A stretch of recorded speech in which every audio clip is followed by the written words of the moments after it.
Hello students, आगे बढ़ते हुए अब हम करेंगे प्रश्नावली 13.7 का प्रश्न 8। तो प्रश्न 8 प्रश्न 7 से संबंधित है।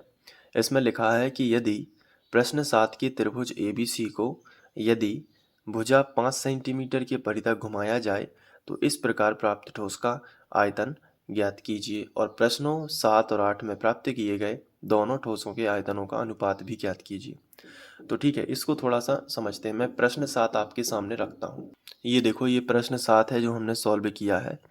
इसमें क्या लिखा है कि 5 सेंटीमीटर, 12 सेंटीमीटर, 13 सेंटीमीटर भुजाएं थीं, लेकिन 12 के परिता घुमाया गया था।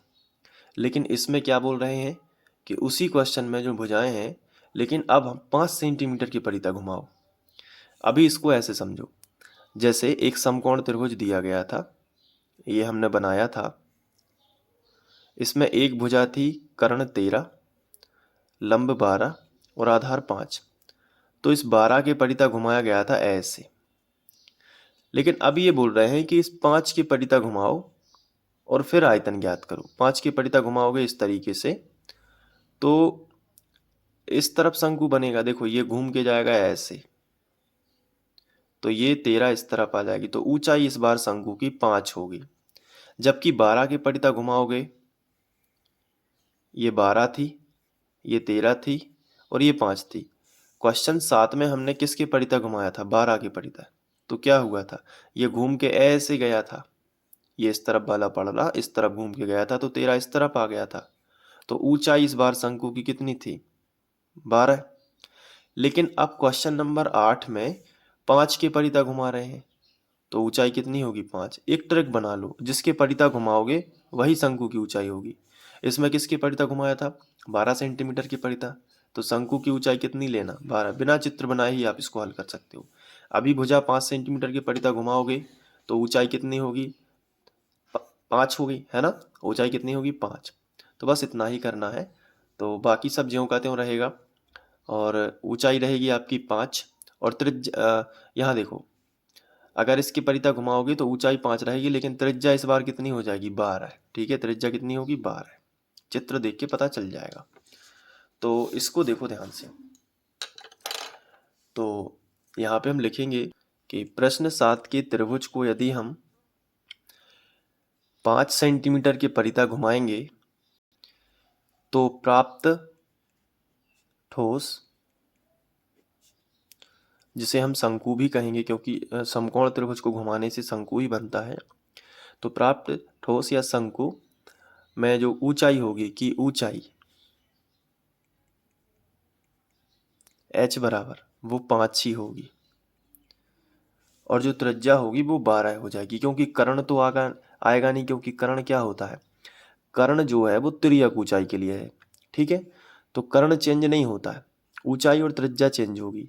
तो जो ऊंचाई बन चुकी है तो इसका अपोजिट होगा, जो पहले ऊंचाई थी वो अब त्रिज्या बन जाएगी। तो त्रिज्या कितनी होगी? 12 सेंटीमीटर। चित्र के माध्यम से मैं एक बार फिर से दिखा देता हूं, यदि नहीं समझ में आया है तो। ये देखो, ये 12 के परिता जब घुमाओगे तो क्या होगा? पहले क्वेश्चन में 7वें में किसके परिता बोला था? 12 के परिता। तो ये वाला पड़ रहा इस तरफ आ जाएगा जब घुमाओगे, तो 13 तो फिक्स रहेगा तिर्यक ऊंचाई, लेकिन एक शंकु बनेगा। ये देखो, ये बन गया शंकु। तो शंकु बनेगा तो ऊंचाई कितनी दिख रही? 12। तो त्रिज्या 5 रहेगी। लेकिन अब देखो ध्यान से, अगर इस 5 के परिता घुमाना हो तो 5 के परिता घुमाओगे तो ये 5 अपनी जगह पर फिक्स रहेगा, और ये पूरा जो पूरा पड़ रहा है ये इस तरफ आ जाएगा। आएगा कि नहीं आएगा? और ये इस तरीके से, तो ये 13 इस बार 13 यहाँ आ जाएगा, लेकिन ये 12 इस तरफ है और त्रिज्या 12। तो अब ये देखो, इसको अगर हम ऐसे कर दें तो ये देखो, ये ऊंचाई 5 बन जाएगी, लेकिन त्रिज्या कितनी बन गई? 12। थोड़ा सा दिमाग लगाओगे समझ में आ जाएगा। तो देखो, हमने वही लिखा है कि त्रिज्या बन गई 12। तो इसलिए हमें इसका आयतन निकालना है, तो हम लिखेंगे प्राप्त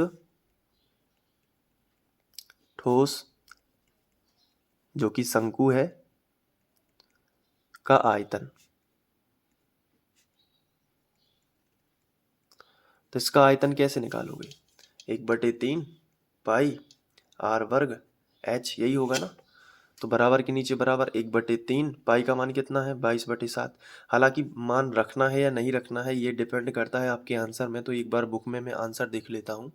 ठीक है, पाई का मान नहीं रखना है तो पाई का मान पाई ज्यों का त्यों। और आर वर्ग, आर का मान कितना है 12 है, 12 का वर्ग 144 और गुणित एच कितना है 5। ठीक है, तो अब हम इसको कैंसिल करेंगे तो ये 3 से कैंसिल होगा 144, 3 एकम 3, 3 चौके 12, बचा 2, 3 आठे 24, 48 आ गया। तो 48 गुणित 5 पाई आएगा, 48 गुणित 5 पाई। तो 48 का 5 में करोगे 5 अट्ठे 40, 40 का शून्य हासिल आ जाएगी 4, पंचों के 20 4 24, कितना आया 240 पाई। तो इस तरीके से हम 240 पाई सेंटीमीटर घन निकालेंगे। लेकिन इसके पहले अगर इस क्वेश्चन में ये लिखा है कि 7 और 8 में प्राप्त किए गए दोनों ठोसों के आयतनों का अनुपात ज्ञात करो, तो यहाँ पे हम हेडिंग डालेंगे प्रश्न 7 में प्राप्त किए गए शंकु या ठोस का आयतन।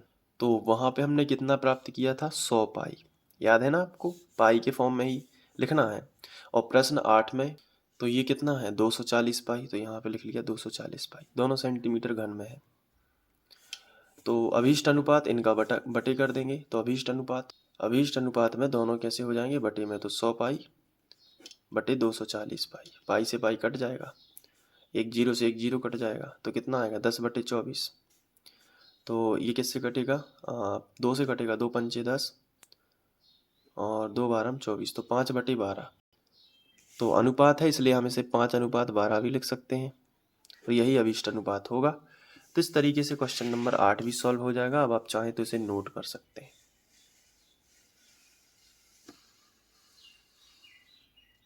Thank you.